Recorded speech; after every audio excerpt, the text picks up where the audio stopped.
आध्यात्मिक संस्कार।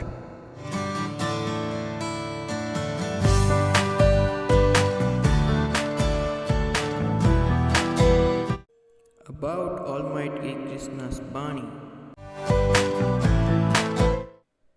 Who is watching everyone? आध्यात्मिक संस्कार, आध्यात्म के ओर कदम। गीता ज्ञान। श्रीमद् भगवत गीता के 6 अध्याय का महात्म्य। श्री भगवान कहते हैं, सुमुखी, अब मैं 6 अध्याय का महात्म्य बतलाता हूँ, जिससे सुनने वाले मनुष्य के लिए मुक्ति करतलगत हो जाती है। गोदावरी नदी के तट पर प्रतिष्ठानपुर नामक एक विशाल नगर है, जहाँ मैं पिपलेश के नाम से विख्यात होकर रहता हूँ। उस नगर में जानश्रुति नामक एक राजा रहते थे, जो भूमंडल की प्रजा को अत्यंत प्रिय थे। उनका प्रताप मार्तंड मंडल के प्रचंड तेज के समान जान पड़ता था। प्रतिदिन होने वाले उनके यज्ञ के धुएं से नंदन वन के कल्प वृक्ष इस प्रकार काले पड़ गए थे, मानो राजा की असाधारण दानशीलता देखकर वे लज्जित हो गए हों। उनके यज्ञ में प्राप्त पुरोडास के रसास्वादन में सदा आसक्त होने के कारण देवता लोग कभी प्रतिष्ठान पुरों को छोड़कर बाहर नहीं जाते थे। उनके दान के समय छोड़े हुए जल की धारा प्रताप रूपी तेज और यज्ञ के धूमों से पुष्ट होकर मेघ ठीक समय पर वर्षा करते थे। उस राजा के शासन काल में इतियों अर्थात खेती में होने वाले 6 प्रकार के उपद्रव्यों के लिए कहीं थोड़ा भी स्थान नहीं मिलता था और अच्छी नीतियों का सर्वत्र प्रसार होता था। वे बावली कुएं और पोखरे खुदवाने के बहाने मानो प्रतिदिन पृथ्वी के भीतर की निधियों का अवलोकन करते थे।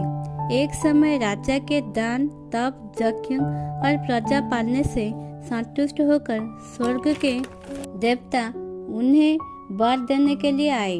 वे कमनाल के समान उज्जवल हंसों का रूप धारण कर अपनी पांखें हिलाते हुए आकाश मार्ग से चलने लगे।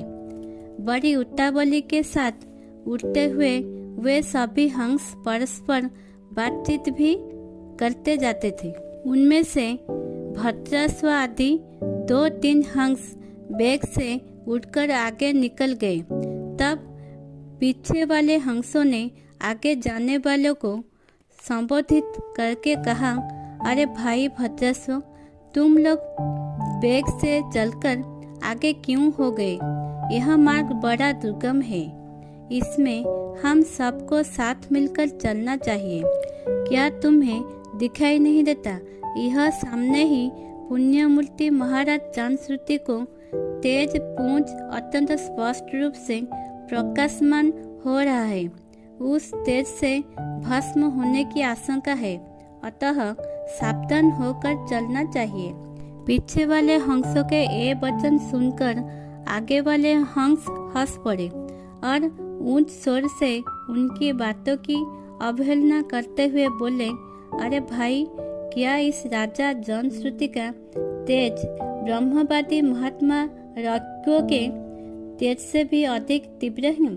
हंसों की ये बात सुनकर राजा जानश्रुति अपने ऊंचे महल की छत से उतर गए और सुखपूर्वक आसन पर विराजमान हो अपने सारथी को बुलाकर बोले, जाओ महात्मा, रज्ञों को यहाँ ले आओ। राजा का यह अमृत के समान वचन सुनकर मोहन नामक सारथी प्रसन्नता प्रकट करता हुआ नगर से बाहर निकला। सबसे उसने मुक्तिदायिनी काशीपुरी की यात्रा की, जहाँ जगत के स्वामी भगवान विश्वनाथ मनुष्य को उपदेश दिया करते हैं। उसके बाद यह गया क्षेत्र में पहुँचे, जहाँ प्रफुल्ल नेत्र वाले भगवान गदाधर संपूर्ण लोगों का उद्धार करने के लिए निवास करते हैं। तदंतर नाना तीर्थों में भ्रमण करता हुआ सारथी पापनाशिनी मथुरापुरी में गया। यह भगवान श्री कृष्ण का आदि स्थान है जो परम महान एवं मोक्ष प्रदान करने वाला है। वेद और शास्त्रों में वह तीर्थ त्रिभुवनपति भगवान गोविंद के अवतार स्थान के नाम से प्रसिद्ध है। नाना देवता और ब्रह्मर्षि उसका सेवन करते हैं। मथुरा नगर कालिंदी के किनारे शोभा पाता है। उसकी आकृति अर्धचंद्र के समान प्रतीत होती है। वह सब तीर्थों के निवास से परिपूर्ण है। परम आनंद प्रदान करने के कारण सुंदर प्रतीत होता है। गोवर्धन पर्वत के होने से मथुरा मंडल की शोभा और भी बढ़ गई है। वह पवित्र वृक्षों और लताओं से आवृत है। उसमें 12 वन है। वह परम पुण्यमय तथा सबको विश्राम देने वाले श्रुतियों के सारभूत भगवान श्री कृष्ण की आधार भूमि है। तत्पश्चात मथुरा से पश्चिम और उत्तर दिशा की ओर बहुत दूर तक जाने पर सारथी को कश्मीर नामक नगर दिखाई दिया, जहाँ शंख के समान उज्जवल गगनचुंबी महलों की पंक्तियाँ भगवान शंकर के अट्टहास की भांति शोभा पाती है। जहाँ ब्राह्मणों के शास्त्रीय आलाप सुनकर मूक मनुष्य भी सुंदर वाणी और पदों का उच्चारण करते हुए देवता के समान हो जाते हैं। जहाँ निरंतर होने वाले यज्ञ धूम से व्याप्त होने के कारण आकाशमंडल मेघों से धुलते रहने पर भी अपनी कालिमा नहीं छोड़ता। जहाँ उपाध्याय के पास आकर छात्र जन्मकालीन अभ्यास से ही संपूर्ण कलाएं स्वतः पढ़ लेते हैं, तथा जहाँ माणिकेश्वर नाम से प्रसिद्ध भगवान चंद्रशेखर देहधारियों को वरदान देने के लिए नित्य निवास करते हैं। कश्मीर के राजा माणिकेश्वर दिग्विजय में समस्त राजाओं को जीतकर भगवान शिव का पूजन किया था, तभी से उनका नाम माणिकेश्वर हो गया था। उन्हीं के मंदिर के दरवाजे पर महात्मा राज्ञो एक छोटी सी गाड़ी पर बैठे अपने अंगों को खुजलाते हुए वृक्ष की छाया का सेवन कर रहे थे। इसी अवस्था में सारथी ने उन्हें देखा। राजा के बताए हुए भिन्न भिन्न चिन्हों से उसने शीघ्र ही राज्ञो को पहचान लिया और उनके चरणों में प्रणाम करके कहा, ब्राह्मण, आप किस स्थान पर रहते हैं? आपका पूरा नाम क्या है? आप तो सदा स्वच्छंद विचरने वाले हैं, फिर वहाँ किस लिए ठहरे हैं? इस समय आपका क्या करने का विचार है? सारथी के ये वचन सुनकर परम आनंद में निमग्न महात्मा राज्ञो ने कुछ सोचकर उससे कहा, यद्यपि हम पूर्ण काम हैं, हमें किसी वस्तु की आवश्यकता नहीं है, तथापि कोई भी हमारी मनोवृत्ति के अनुसार परिचर्या कर सकता है। राज्ञो के हार्दिक अभिप्राय को आदर पूर्वक ग्रहण करके सारथी धीरे से राजा के पास चल दिया। वहां पहुंचकर राजा के प्रणाम करके उसने हाथ जोड़ सारा समाचार निवेदन किया। उस समय स्वामी के दर्शन से उसके मन में बड़ी प्रसन्नता थी। सारथी के वचन सुनकर राजा के नेत्र आश्चर्य से चकित हो उठे। उनके हृदय में राज्ञो का सत्कार करने की श्रद्धा जागृत हुई।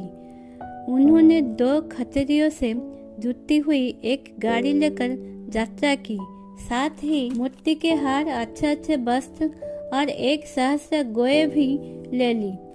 कश्मीर मंडल में महात्मा राज्ञो जहाँ रहते थे, उस स्थान पर पहुंचकर राजा ने सारी वस्तुएं उनके आगे निवेदन कर दी और पृथ्वी पर पड़कर साष्टांग प्रणाम किया।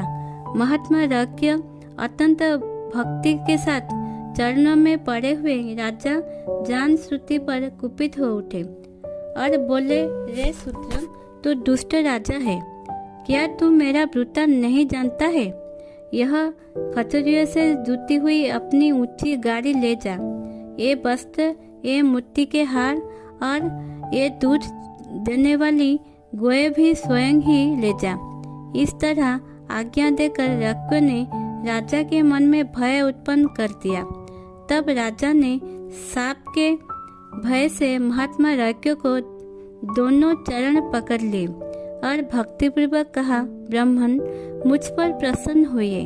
भगवान धाम में यह अद्भुत महात्मा कैसे आया? प्रसन्न होकर मुझे ठीक ठीक बताइए। राक्यों ने कहा, राजन, मैं प्रतिदिन गीता के 6ठे अध्याय का जाप करता हूँ। इसी से तेजोदशी देवताओं के लिए भी दूसरा है। तदंतर परम बुद्धिमान राजा जानश्रुति ने यत्नपूर्वक महात्मा राक्यों से गीता के 6ठे अध्याय का अभ्यास किया। इससे उन्हें मोक्ष की प्राप्ति हुई। इधर राक्य भी भगवान माणिकेश्वर के समीप मोक्षदायक गीता के 6ठे अध्याय का जाप करते हुए सुख से रहने लगे।